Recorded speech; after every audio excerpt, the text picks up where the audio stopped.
Okay, I see Elizabeth, you're raising your hand and not the Zoom hand. Oh, I don't know how to raise the Zoom hand. I'm sorry. But perfect. That's the protocol I asked you to use. Okay. I can see the hands. I just wanted to, after Steve was done, wanted to. Yeah, go ahead. Oh, okay. A lot of people come to me wanting to heal grief, some sort of a grief, and enhance their creativity and their peace and their laughter, and connect more deeply with their vision and their voice and a kind of a spiritual essence for themselves. And some of the hard, when I was mentoring years ago, I did have definite people who, changed jobs, got better jobs, they moved, they, things very specifically happened for them. But, I talk about the journaling and the enhancing creativity, your laughter, your peace, a way to heal yourself. And that's what I'm selling. I don't know. It's usually pretty soft, because I'm not a person who's saying you're going to make $1 zillion after this. Yeah. People have had things like that that happen to them, but it's not like a direct thing. It's not something I can promise. Right. And by the way, I run into a lot of folks that are in your, I like to say softer space where the benefits are vague. But here's the thing. I didn't wake up this morning and said, you know what? I need to find myself someone who can help me learn to journal.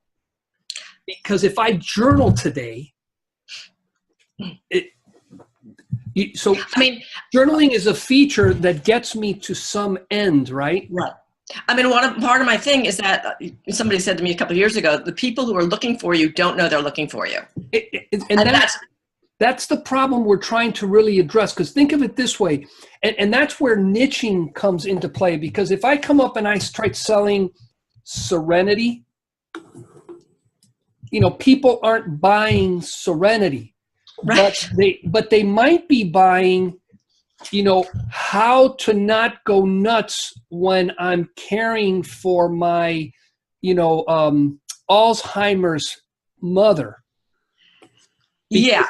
Because someone might, my dad's got dementia, and my mom, God bless her, she's doing wonders with the situation. But there is a pain point, and their dream is that after they finally go to bed at midnight, is there a way for me to get sanity so that the next day is less burdensome than the other one?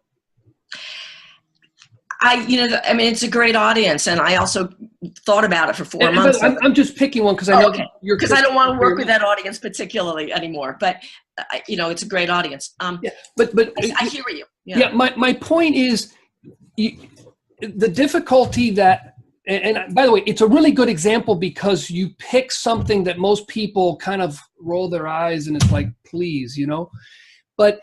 If you can find a micro niche of people who need some specific solution that your journaling or whatever it is gets them to, the key is that's your in. Now you become a leader in that space and you can broaden that.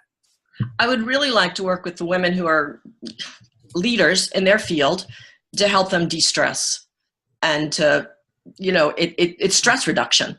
And that's what I marketed myself as in the early 90s, late 90s. Cool. So that's what, and you'll see when we come up with the homework, this is what we're going to kind of push you at. But by the way, be careful with that one because, maybe you start becoming a beer distributor. A what?